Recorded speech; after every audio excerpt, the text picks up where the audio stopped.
Porque el reto es grande. También tengo muchas ganas de imaginarme a la población mexicana, porque esto cambia. Hace algunos años decíamos, México es un país de jóvenes, pero eso lo decían hace muchos años. Entonces hoy México es un país de adultos, es un país como de qué tipo de edades. ¿Cómo lo ves tú, doctor? Bueno, como lo ve el INEGI, somos un país en donde la curva demográfica se espera que hay un descenso para antes del 2030, en donde en realidad la mayoría no serán jóvenes. Hoy día, aproximadamente casi 33% de nuestra población se considera joven en términos etarios, de 12 a 29 años. En realidad, nuestra población se está envejeciendo. No obstante, en el regreso de la pandemia hubo un incremento en el embarazo de muchos jóvenes que pudieran modificar de alguna manera esta tendencia, cosa que habría que ver a lo largo del tiempo y si las proyecciones así lo permiten. Pero tenemos problemas graves en términos de pensar, por ejemplo, en el retiro. Si no tenemos la suficiencia de jóvenes como para poder tener población económicamente activa que sustente a una población con mayor edad, tenemos un problema estructural sobre el cual no estamos haciendo políticas públicas para planificarlo y desarrollarlo mejor, por ejemplo. Sí, eso sí que da miedo. Y otro tema que quisiera abordar contigo, el tema empleo. Los jóvenes, así como cuesta mucho estar 8 horas sentado y no medir la productividad, me parece que su espíritu es bastante pegado a ese sentimiento de yo no quiero estar sentado por cumplir un horario que le llamamos en lo vulgar horas.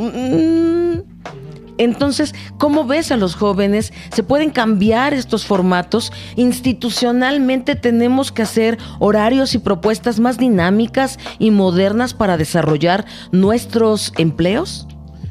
La pregunta es muy interesante y tiene varias formas de entenderse. En principio, ojalá nuestros jóvenes tuvieran trabajos de 8 a 5, con derechos laborales, con seguridad, con condiciones que teníamos hace 40, 50 años.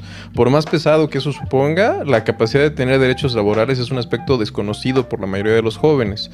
Y en esos términos, pues, la flexibilidad laboral iniciada en los 90, a partir de diferentes políticas, ha fomentado que los jóvenes tengan que multiplicarse en diferentes ámbitos laborales en donde no tienen certeza laboral, no tienen certeza de un contrato, no tienen condiciones de lo que se define propiamente como un empleo. Lo que tienen es trabajos, ocupaciones, proyectos. Hay un fenómeno muy interesante que está sucediendo, por ejemplo, ahora en Australia, que en buena medida también representa ciertos elementos generacionales y culturales, en donde los jóvenes en Australia lo que tienen es que no hay un problema de que no se quieren incorporar a la docencia a un largo plazo. El gobierno australiano, por ejemplo, está haciendo esfuerzos para que se logre que los egresados de pedagogía decidan incorporarse en un proyecto de docencia de magisterio de larga data, de 20, 30 años. Lo interesante es que los jóvenes dicen, yo no quiero estar en un trabajo así durante tanto tiempo, yo quiero tener proyectos, hacer cosas. Moverme. Y no eso quiero es un pasar tema mi interesante. Vida. Exacto. A mí me parece que ya chocan mucho con la idea de comprarse incluso una casa.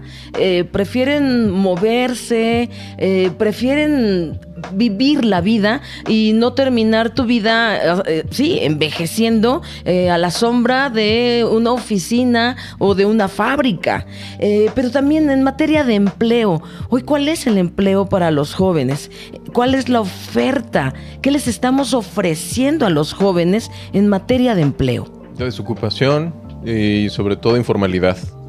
Y esta parte de los jóvenes deciden no tener estas condiciones, no, están lamentablemente acostumbrados a esta situación porque generacionalmente no han tenido la posibilidad de incorporarse en mejores condiciones laborales, no tienen derechos, mucha parte de nuestra población juvenil no tiene derechos laborales. 2 veces más los jóvenes tienen condiciones de informalidad en comparación con los adultos, por ejemplo. En esos términos, ¿qué tipo de espacios ocupan? Depende del momento de su trayectoria, depende de la escolaridad. La escuela sigue siendo una institución mediadora para el ingreso al mercado de trabajo, a pesar de los pesares, la meritocracia y las condiciones de cómo se piensa, por ejemplo, la acumulación de títulos sigue siendo un diferencial en términos salariales y en términos de incorporación hacia ciertos trabajos, pero esto tampoco es una garantía. Entonces, los trabajos a los que se están incorporando a Pregunta Expresa son diversos, pero normalmente son múltiples. No tienen un solo trabajo en un solo contrato. La verdad es que sí, es un mundo que me pone un poco gris. Pero tenemos que pensarlo. Qué importante tener este espacio de juvenil es. Tenemos que pensar en su vida, en su mundo, en sus problemas. Y sí, estamos hablando de la escuela, pero también estamos hablando del empleo y también estamos diciendo que no hay. Y que si hay, no tiene condiciones que garanticen la seguridad. Y entonces, pues estamos en una construcción de país que no suena agradable ni en lo presente ni en lo futuro. Y el llamado, ¿cómo tendría que ser y a quién?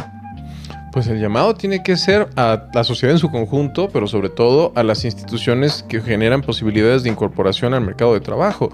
Hay diferentes condiciones desde las cuales se pueden generar situaciones, trayectorias distintas. A mí en particular me preocupa la concepción propia del becario, que en el marco de este gobierno tenemos como una constante.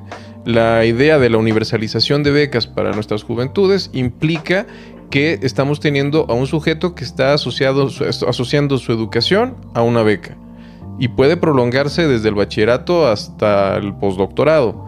En todo ese tiempo no tiene nunca ni antigüedad, ni derechos laborales, ni ningún derecho en sí mismo. Tendríamos que modificar ese tipo de cosas, tendríamos que ofrecer condiciones desde las cuales la incorporación al mercado de trabajo esté vinculado directamente la educación con las posibilidades que reclama el mercado, porque tampoco no podemos mantener esta discusión en donde la escuela esté desvinculada del mercado de trabajo, porque estamos haciendo a un lado un montón de jóvenes que sí o sí van a terminar saliendo de la escuela y se van a tener que incorporar al mercado de trabajo o están incorporados y sus conocimientos técnicos y prácticos para incorporarse pueden ser limitados o pueden ser no competitivos con respecto a otros jóvenes.